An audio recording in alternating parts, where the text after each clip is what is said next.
125 करोड़।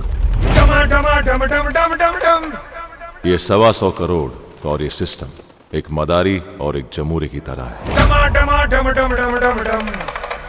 মাদারির খেলা আমরা অনেকেই দেখেছি, কিন্তু সেই মাদারির খেলা যখন ভাগ্যের খেলা হয়ে যায় ঠিক কি হয়? বরঞ্চ এই কথা আমরা আজকে জেনে নেব इरफान खानेर থেকে।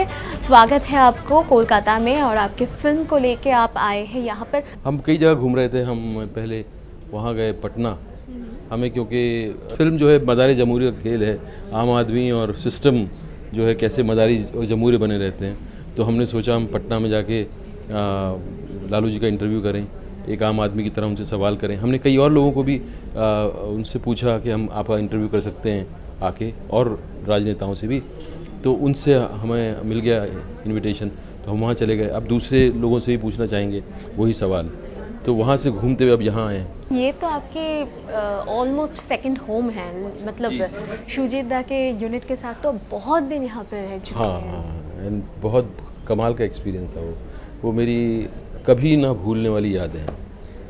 वो ट्रिप जो है मेरा, उसने बहुत कुछ दिया है मुझे। कुछ याद है इस ट्रिप की? बहुत सब कुछ याद है, और इतना खूबसूरत वो एक ट्रिप था, और इतनी खूबसूरत उसमें घटनाएं घटी हैं कि जिसने कभी ना भूलने वाली यादें मुझे दी हैं। जी, आम आदमी, ये जो एक टर्म अभी हमने सुना है, तो इस फिल्म में आप आम आदमी इस टर्म को कैसे डिपिक्ट करेंगे?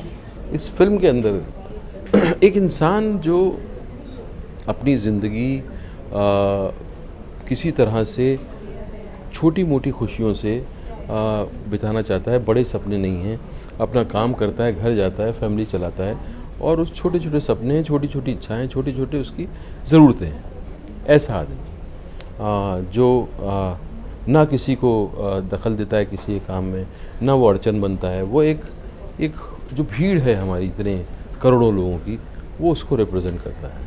काकू कैसे पे चुप्पी है, लेकिन ये खबर पक्की है कि होम मिनिस्टर का लड़का किडनैप हो गया। अरे ऐसे कैसे कोई होम मिनिस्टर के बेटे को किडनैप कर सकता है? सारे झूठी खबरें फैलाते हैं। नचिकेत, मैं तुम्हें फ्री हैंड दे रहा हूँ, मुझे रोहन चाहिए। तुम मिस्टेक कर रहे हो, तुम्हें नहीं पता कि मैं कौन हूँ। 8 साल के बच्चे को भी पता है पावर क्या चीज है, किसको उठाना चाहिए, किसको नहीं उठाना चाहिए। You bloody...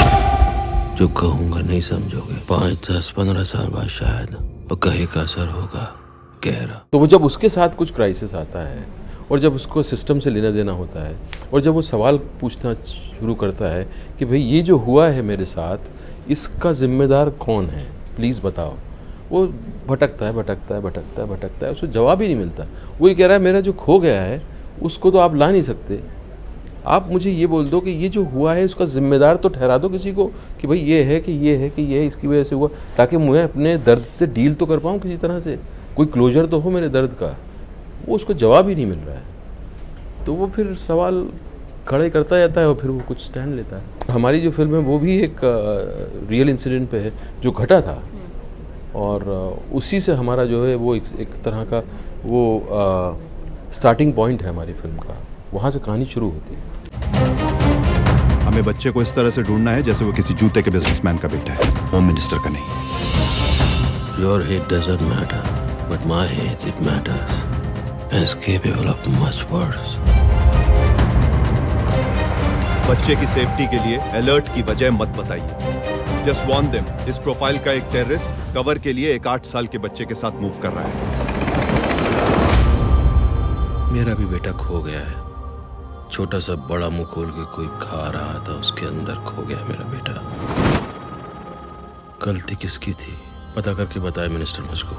उसूल ये कहता है कि एक और बेटा खो जाएगा। सिस्टम जो है एक ऐसी चीज़ है जो कि कॉन्स्टेंटली इवॉल्व होते रहना चाहिए, और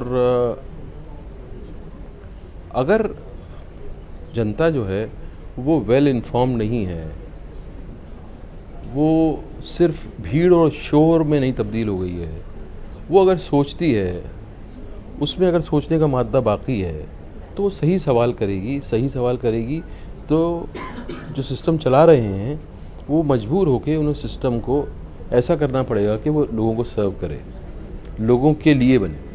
अगर नहीं पूछेंगे सही सवाल तो इस सिस्टम जो है उनके लिए बन जाता है, जो लोग सिस्टम चला रहे हैं उनको सर्व करने लगता है, और आम आदमी का जो है शोषण होता रहता है। इरफान जी, जैसे कि हम कह सकते हैं पॉवर्टी या फिर एजुकेशन, ये दोनों कारण हो सकते हैं ये सब सिस्टम में करप्शन की, लेकिन हम फर्स्ट वर्ल्ड जो कंट्रीज़ है वहाँ पर भी तो ये सब घटनाएं घट रही है आज के दिनों में। तो एक आर्टिस्ट के नाते आप इस घटनाओं को कैसे देखते हैं? आप आर्टिस्ट के नाते जो भी आसपास होता है उस पर रिफ्लेक्ट करते हैं, सोचते हैं, आप अपने अंदर भी खोजते हैं बहुत सारी चीज़ें, अपने आप को भी देखते हैं, सामने वालों को भी देखते हैं, इंटरपर्सनल रिलेशनशिप भी हमारे लिए, आर्टिस्ट के लिए, एक्टर के लिए पूरी दुनिया का हर चीज़ उसका सब्जेक्ट है। तो जो भी होता है उस पर, उससे आपको असर होता है, भावनात्मक तरीके से आप उसको कई बार एक्सपीरियंस करते हैं, आपकी भावनाएं जागती हैं, आप इंटेलेक्चुअली उसको एनालाइज करते हैं, आप दूसरी तरीक़ों से भी उसको आंकते हैं। तो वो सब चीज़ें आपके अंदर होती हैं और जब कहानी मिलती है आपको तो उस कहानी में वो चीज़ें आपका कंसर्न, आपकी समझ, आपका इंटेलेक्ट सब उस कहानी में आपको दिखता है। फादरहुड को आपने कैसे सेलिब्रेट किया इस फिल्म के दौरान? तो फादर इसमें क्योंकि आपके खुद के भी दो बेटे हैं। मेरे लिए जो है एक फादर होना एक बहुत बड़ा एक्सपीरियंस था। उसने मुझे पता भी नहीं था, और कोई भी दुनिया का कोई इंसान बनने के पहले अंदाज़ा नहीं लगा सकता कि उसको क्या फीलिंग होती है।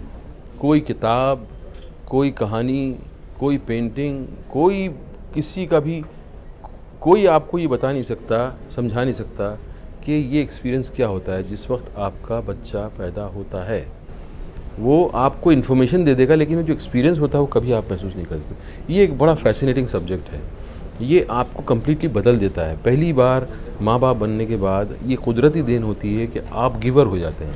आपका जो है आप उसको पनपाने में आपकी पूरी एनर्जी हो जाती है। आप जो है सेक्रीफाइस करने को तैयार हैं, आप अपनी ज़िंदगी देने को तैयार हैं। ये पहले तो आपको लगा भी नहीं था कि आप में ये भावना आएगी, आ जाती है जब वो पैदा होता है। और फिर आप उसको बड़ा होते फिर ज़िंदगी को आप अपने सामने देखते हैं। कई बार वो जो जिस तरह से ज़िंदगी को देख रहा है, आपको लगता है कि ये तो यार, तो मैं तो रोज़ देखता हूँ इस चीज़ को, मेरे लिए तो कुछ नया नहीं है, इसके लिए इसमें से क्या नया है। और फिर वो अपनी एक शख्सियत लेके पैदा होता है। हर बच्चा अपनी एक शख्सियत लेके पैदा होता है। हमें लगता है कि नहीं यार, ये कोई कच्ची मिट्टी का घड़ा है, इसमें जैसे ढालना है ढाल दो, ऐसा नहीं है। बहुत सारे इन्फ्लुएंसेस हैं जो ऑलरेडी उसमें मौजूद हैं। और इतना फैसिनेटिंग है ये कि दो कण आपस में मिले और उसमें पूरी एक लाइफ बन गई। अपने आप में बहुत खूबसूरत और बड़ा मैजिक है। और फिर फादरहुड के चैलेंजेस हैं कि कैसे आप, कितना आपको उसको रोकना है, कितना जाने देना है। मेरे लिए फादरहुड ये है कि मैं जितना हो सके उसको एक्सप्लोर करने दूँ लाइफ अपने हिसाब से। मैं उसके ऊपर कुछ चीज़ ला दूँ नहीं। मैं उसको ये ना बोलूँ कि तुझे ये बनना है बड़ा होके।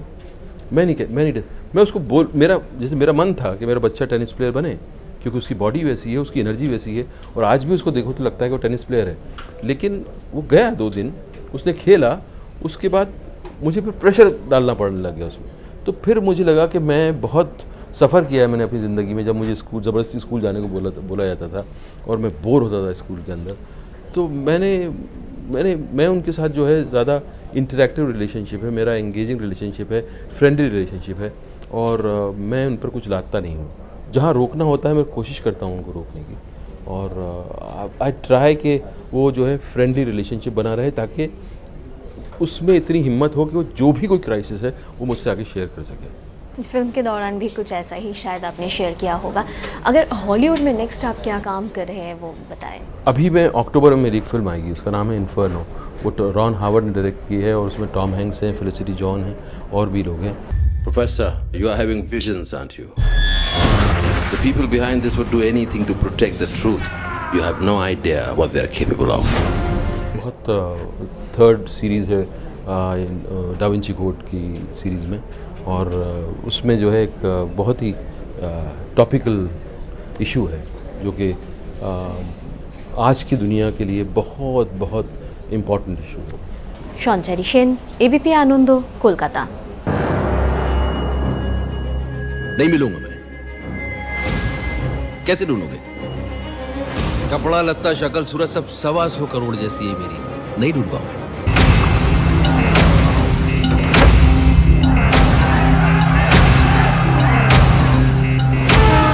I was the ideal voter. अपनी घर गृहस्थी आटे दाल में उलझा हुआ, जो सपना दिखाया देख लिया, जो टीवी ने बोला, जो अखबार ने बोला मान लिया। लेकिन तुम मेरी दुनिया मुझसे छीनोगे, मैं तुम्हारी दुनिया में घुस जाऊंगा।